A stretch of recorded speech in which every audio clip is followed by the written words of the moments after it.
I hate this chair. It's a new setting, new setup, and I'm trying to be just as honest and open as possible. Most honest thing I could think is that I hate this chair. We used to live in an apartment that had sunken floors because of termites, and so the chair would you would sit in it and it would do this.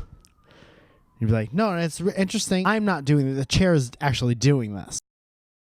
Fact of the matter is, you really don't know anything about a person until they show you, and it's up to you to listen to them. Life is kind of like a garden. There are these beautiful flowers that bring you joy, which is why you planted them in your garden in the first place. Some of these beautiful flowers even grow naturally, and that symbolizes all the good shit in your life that is super easily overlooked because there's a part of you that always kind of expects it to be there. And though they may be overlooked, when you look at the garden as a whole, you're like, thank goodness those things are there, because without that, the garden really wouldn't be as good as it is. And then there are the weeds that tend to pop up from time to time and try to fucking ruin everything. You're gonna have to go ahead and get your hands dirty, bounce those motherfuckers.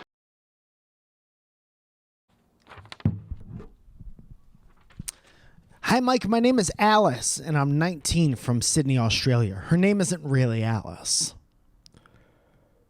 I gave her a antonym? Pseudonym. Pseudonym is when it means the same as your regular name, but it sounds different, right? Synonym.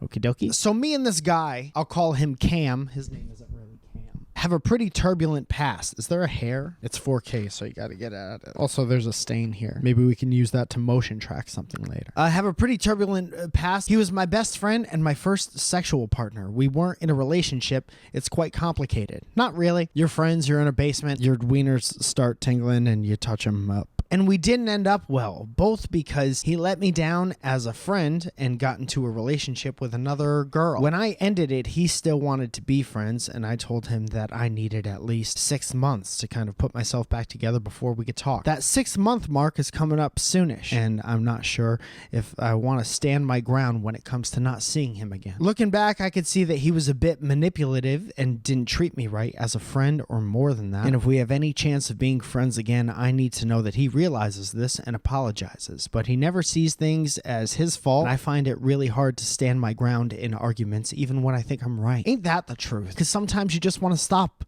arguing. I'd rather do anything than argue. Almost anything. Sometimes I like to argue. Sometimes you just want that shit to be over. Like when you go to a movie with a good friend and you hate the movie but you love the friend. That's why I don't go to the movies. I think I'd like to be friends again, but not if it's going to be the same way that it was before. Should I talk to him at all? If so, do I stand my ground in any confrontation? Do you have any advice? That would be greatly appreciated. Honestly, I don't have a ton of solid advice for this particular situation, but I will point out that you didn't even really say any nice things about him in your letter.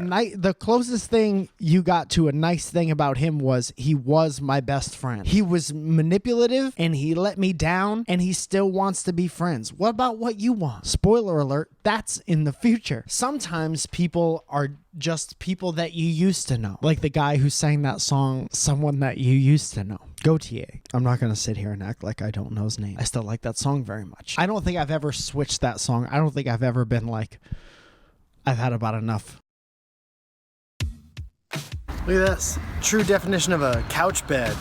Am I right? Hey, you got cousins? Come on, there's plenty of room. Get onto the couch bed. It comes right out. So don't touch it. I wish I didn't touch. That's like the third time I've touched something I wish I didn't. You know what the defining characteristic of these is? It's always wet spot. It's the worst color. I wonder what the rest of the room had to look like for this color to be like, you touched it and then touched your mouth. I didn't touch with the kiss. It's Italian. You don't make contact. It's interesting to see which ruins which. Does the bed ruin the couch or vice versa? I know it's A couple weeks ago, I went to a cafe and I was very excited about my experience in the cafe because I was the only one in the room. And all the outlets were mine. I only needed one. But the fact that I knew that I could use any of them, that's about as good as it gets. A couple, or what I thought was a couple, sat down next to me. A couple of people sat down next to me, a guy and a girl. Apparently, their dynamic was that they had broken up. And they were getting together to talk about what they learned. And I heard that through my headphones, and then I took my headphones off. Let's see what I could learn from this. I just remember thinking how bad of an idea that was. And I screamed in my head, oh no, for both of you. Oh no, for both of you. Because that's not, if you learn something from a past relationship, you learn it because of some internal soul searching that you did. You don't have to learn about how you fucked up from the person that you fucked up with. That's some high fidelity shit. You learn about your mistakes from yourself or your mom. Well, you shouldn't have ever broken up with Kim. You're like, why, Mom? And your mom says, because Kim's like me. And I don't remember a lot of specific things that were said because of the amount of uncomfortableness. So I guess the girl was a writer, and she had been putting herself in a bunch of dating situations in order to get good writing material, which is not the worst idea I've heard, until the point where you bring it up to your ex-boyfriend.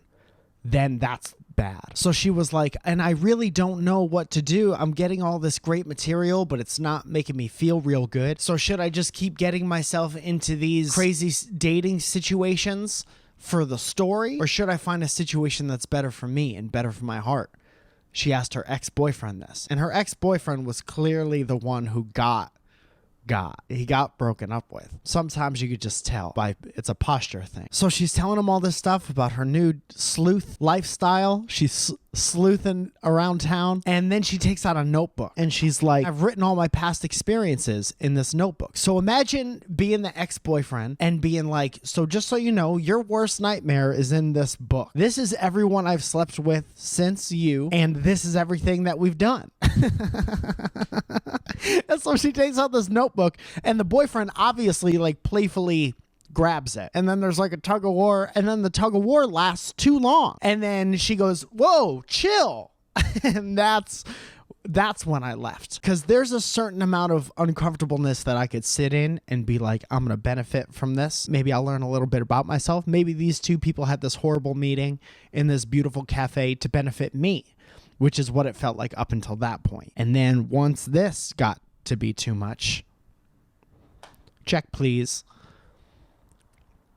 you guys could have all the outlets. What'd you say? There's a ghost? I said, oh. I've never been here, and everywhere looks fucking haunted, so you can't just say shit that sounds like a ghost. No, you're not. So without further ado, annihilation! Did anyone come in here because they thought they were going to see a movie? The most disappointing. The 3D was good, but there was no real plot. I had a sweatshirt that I really loved. Fairfield University soccer sweatshirt. My dad had worn it. My dad used to take long walks around our town, and this would be his hoodie wherever he would go. But by the time I got it in middle school, it was in tatters, and there was a rip right here, and half of this was flopping off, right? The pouch. I looked like a kangaroo who got into a fight with a mightier kangaroo. Who do kangaroos fight? What's the biggest threat to a kangaroo? Is it humans?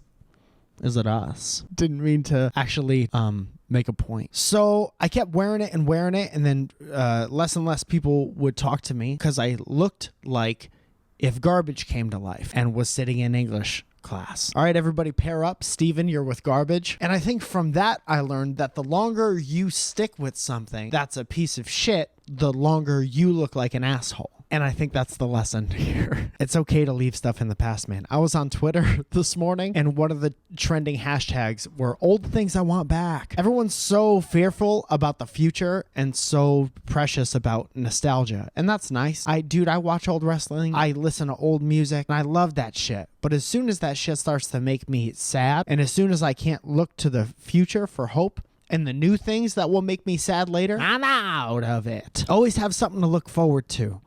And if your past is weighing heavy on you, figure out some way to move beyond it. Either face it and move beyond it, or cut the cord. I needed to look at the monitor when I did cut the cord to make sure my fingers looked like scissors, like the safety scissors that they give you until you're too old. Nothing makes you feel, it's like sitting at the kids' table and then using the plastic safety scissors are the two most insulting things to a preteen, and getting your favorite hoodie taken away from you. This has been nice.